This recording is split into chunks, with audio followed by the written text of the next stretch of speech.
ক্ষমতার কাছাকাছি যারা থাকে তাদের সামনে খুব সহজে কথা বলা যায়, কিন্তু যাদের সাথে শ্রদ্ধার সম্পর্ক, যাদের সাথে বিনয়ের সম্পর্ক, তাদের সামনে আসলে কথা বলতে একটা সংকোচ কাজ করে, কারণ এটা ভুল হওয়ার একটা সম্ভাবনা থাকে। তো আমার ভুল মার্জনা করবেন। আমাদের 5ই আগস্ট পরবর্তী বাংলাদেশ বিনির্মাণের ক্ষেত্রে আপনাদের একটা তাৎপর্যপূর্ণ একটা ভূমিকা রয়েছে। যেমন এই পুরো 1.5 দশক আপনারা যেভাবে অন্যায়ের বিরুদ্ধে, অত্যাচারের বিরুদ্ধে, নির্যাতনের বিরুদ্ধে যেভাবে আপনাদের অবস্থান অব্যাহত রেখেছেন, সেটি থেকে আমরা শিক্ষা নিয়েছি কিভাবে অন্যায়ের সামনে মাথা তুলে দাঁড়াতে হয়, দুনিয়াবি কোনো কিছুর বিনিময়ে নিজেকে দুনিয়ার ঊর্ধ্বে কিভাবে সামগ্রিক কল্যাণকে বেশি প্রাধান্য দিতে হয়, আখিরাতের কল্যাণকে বেশি প্রাধান্য দিতে হয়, এই বিষয়গুলো আমরা আপনাদের কাছ থেকে শিখেছি।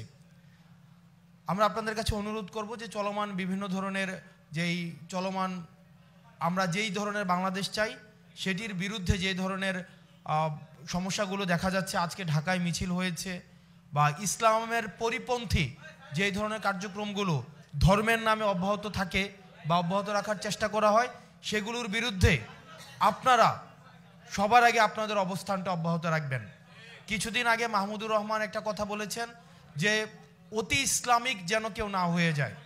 আমরা এমন কোনো কার্যক্রম যেন না করি যেটি বিশ্ব দরবারে বা আন্তর্জাতিক দরবারে ইসলামের যেই মূল এসেন্স সেটির বিরুদ্ধে কোনো ধরনের বার্তা যেন না দেয়।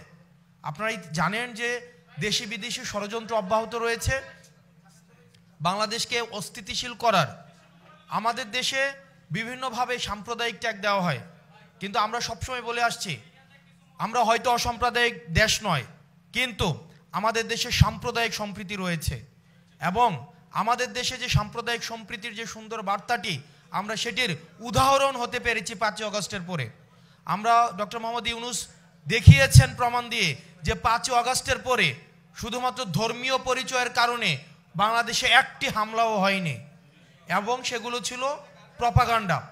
আমরা এই প্রপাগান্ডার বিরুদ্ধে আমাদের সরব অবস্থান রাখবে, এবং আমরা যেন কেউ ইসলামের মূল ধারার বাহিরে যেন ইসলামের পরিচয় ব্যবহার করে যেন দেশে, আমরা দেখতে পাচ্ছি যে ভারতীয় ষড়যন্ত্র এখনো পর্যন্ত অব্যাহত রয়েছে, সেটির বিরুদ্ধে যেন আমাদের সংগ্রাম অব্যাহত থাকে।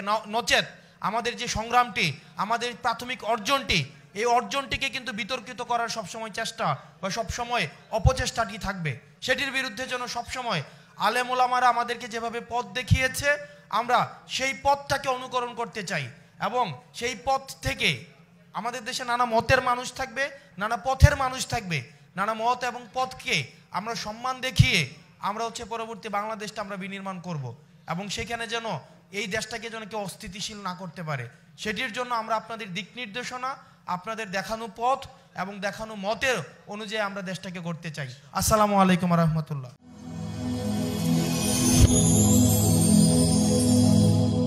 Rose TV 24. Enjoy by listening to the Holy Quran.